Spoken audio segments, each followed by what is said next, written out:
liboso il y a peuple congolais et alobinini awa attendez na lukayango c'est que Chilombo auti koloba abakisi awa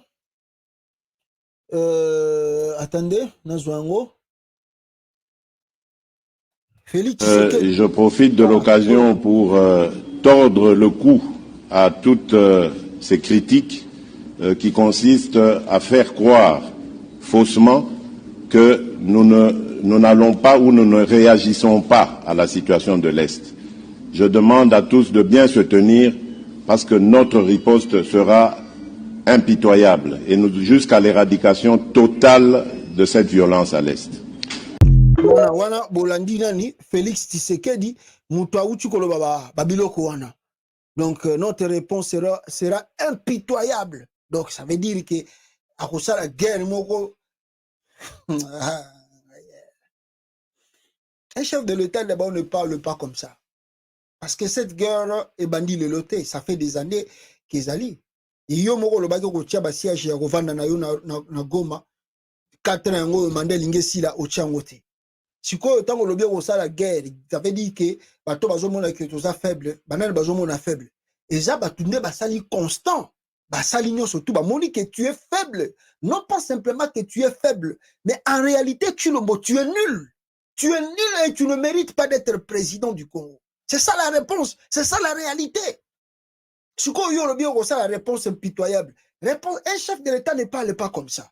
Un chef de l'État prend des décisions et engager des décisions naïe et mbalamoko a sali l'opération et azako expliquer qu'est-ce qui se passe. Osomona biloko Poutine azako sala na Ukraine. Il explique mais il est déjà au front. Mais yo osan affronter, yo ozo sala logoté. Mais ozo kokosa ba congolais que non notre réponse sera impitoyable par rapport à qui? Au M23 bien au Rwanda. Parce que mon toutou ba yebi par rapport à tous ces bimi que le Rwanda a le soutien, plutôt le M23 a le soutien du Rwanda. Ce que tant que ça la réponse impitoyable au Bundisa Rwanda maintenant, c'est que nous pouvons comprendre.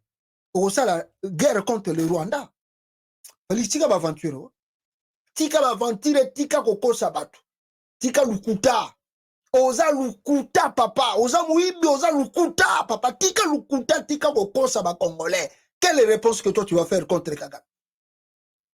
Na vidéo liboso na tshela kibino kasi réunion ngo sama ki na Addis Abeba balobi ko esilité ba extend yango donc c'est dit ba pousse yango ba ministre affaires étrangères ba kokutana na ya Rwanda ba kokutana siko yo osala ba tona guerre réunion avant bo na Addis Abeba bozala ki na réunion na Kenya kuna na Nairobi Chiko Chitan nani comment s'appelle ce monsieur là comment s'appelle ce monsieur là Chiko Chitan pas Chiko Chitambwe Christian Chiwewe azalaki pe na Kigali asignaki ba document tu le tika lukuta papa zalaka série ata mukolo moko na vie tika lukuta yo ko sala guerre na Kigali nde yo mutozali même mise kuna biloko bazol ba Rwanda bimisi 205 kg d'or banini tout ça on est à la manipulation.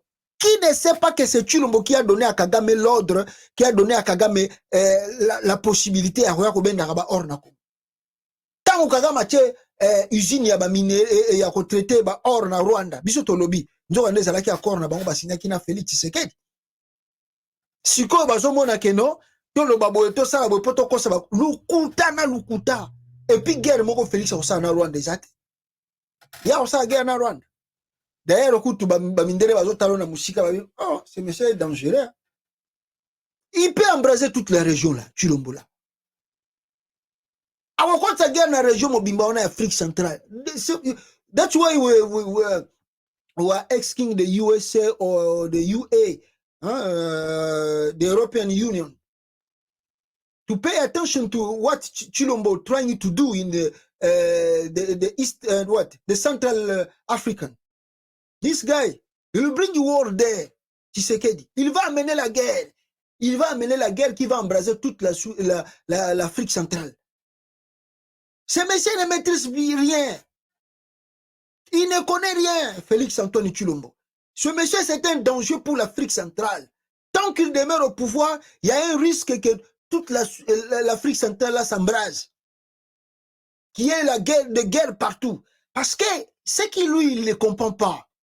Il est ami avec l'Ouganda. Or, dans l'Ouganda, il y a des Tutsis. Et qui sont au pouvoir, c'est les Tutsis. Burundi aussi, il y a un peu de Tutsis là-bas qui sont là-bas. Aujourd'hui, Tanzanie, moi un peu aussi. Kenya aussi, celui qui est chef de l'État aussi, c'est un Tutsi aujourd'hui au Kenya. Alors, quand toi, tu vas attaquer Kagame, en même temps, vous en Afrique, na réunion, on a bien un EAC. Or, que on a bien un EAC, un membre ne peut pas attaquer notre membre. Mais Kagame a attaqué le Congo, bango bazo intervenir, bazo kosa kosa yo. Ceux qui ont attaqué Kagame, c'est-à-dire utiliser l'arme, vous croyez que si tu attaques le Rwanda d'une manière sans intelligence, yokanisi Uganda yokota dai, yokanisi Kenya yokota la yo.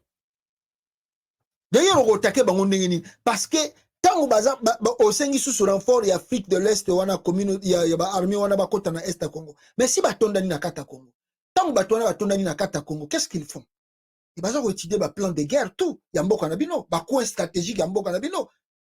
Ceux qui ont la guerre, nabino, côté ni tokoï ko se positionner pour là, toye baso bitumbezali, comment on peut récupérer plus vite Bisikaboy. Ils connaissent un peu parce que quand vous travaillez d'abord avec dans la sous-région, l'armée à Congo doit travailler dans EAC, ils ont travaillé dans SADC, ils ont travaillé dans Monique tout, bloc tout, bazana kata Congo. Mais bah yebi base ni neza na kata Congo. Bayebi base militaire. Donc ils savent même aussi, je peux dire même le nombre de munitions que vous avez, d'armes que vous avez, la force que vous avez. Donc ils savent que bateau pour la bolonga bango, on peut les prendre dans le circuit. Parce qu'il y a trop de méli-mélo dans la sous-région. Méli-mélo, bon même na EAC, bon même na SADC, mais faire une guerre avec le Rwanda, c'est bien. Nous encourageons, on peut le faire ça. Mais avec Tshilombo, ça ne peut pas marcher parce qu'il va mettre encore de plus le Congo dans le risque. Il va mettre le Congo dans le risque.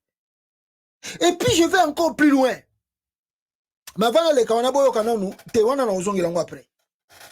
Dans la sous-région. Je vais encore plus loin. Tant que nous avons un retour à les réfugiés. Tant que nous avons un biloko Tshilombo lingamba na susu na bakamba ba guerre oyo. Mwana mbali wana za na mission mabe pour mboka. Il a une mission mabe pour mboka. D'abord retour à les réfugiés. Oya ba tuti soki ba tuti congolais wana ba nyamulenge wana. C'est un plan de Tshilombo. Donc biloko tout bozo mona ezo leka wana, eza nango ba mascarade. En réalité, il n'y a pas un problème. Problème majeur entre Félix et Kagame. Il vous manipule pour rien. Bazo met sa tension pour rien, bazo bomi sa tout pour rien. Bunanganda ça fait toujours kende inane yango ya tokomo kende. Et baboto la biso bunanganda. Tala bata M23 komi minene na kata bunanganda. Bako teka ba minéré, bako exploiter, bako zo mbongo ba douane. Bosala relo côté. Oh, notre réponse sera impitoyable. Papa, après une année, notre réponse sera impitoyable. Bato basali inane na territoire na bino.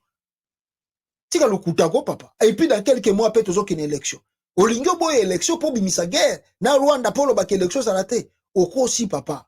Okosi. Toko joyau na maboko kalate ao. Lukuta, muta lukuta Tshilombo.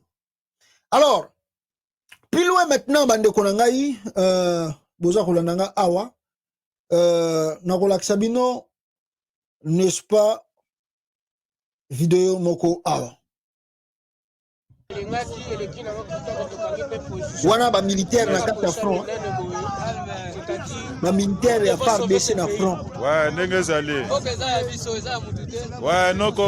Wana ba militaire ya RDC na front. Ouais, ndenge zana soya. Bazo finir bango ndenge bisika bazali ndenge zali. Maître Tchétché na lemba. Ouais.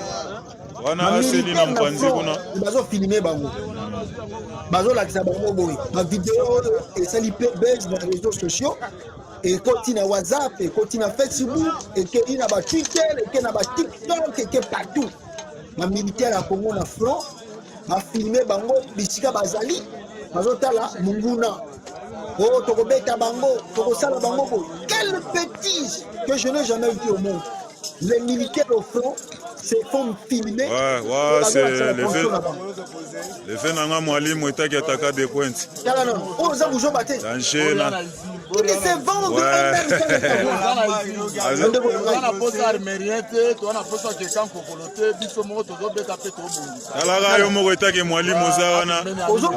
le savoir. Ça c'est bêtise. Bino bozo tala makambo de la Russie. Et si bon on ba militaire liste bazo la Koko. Ndenge zali. Oh, le roi marquis. Tokos. Bien, vas-y job. Et puis vidéo. Ouais, mon continent le grand baoba. Vas-y kimbungu tulu penza. Ouais, oh, yemo ki. Vidéo oyo wana bomoni eleki esali batan ebele. Gouvernement congolais pas réagir na eta. Le gouvernement congolais n'a pas réagi. Vidéo oyo eleki esali tout le monde, esali partout ba militaire na kata front, baza ko filmer ba position bazali, ba nini tout ça. Vidéo etamboli na ba réseaux sociaux. Attends que M23 a plus discipliné que l'armée congolaise.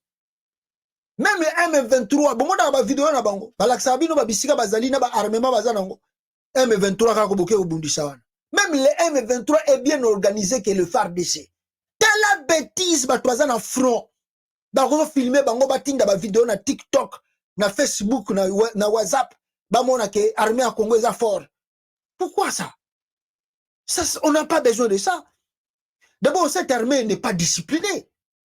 Nyo surtout wana nani ba Chiko Chitambwe ba nani oyo. Ba Christian Chiwewe. Nyo surtout ba bêtises comme ils ne savent rien, ils ne savent même pas contrôler leurs éléments na front. Muto ya filmé bango bako kangaye. Bako kangaye ba discipliné ba bengani même na armée, tu peux pas filmer les gens qui sont au front. C'est vendre les positions à l'ennemi.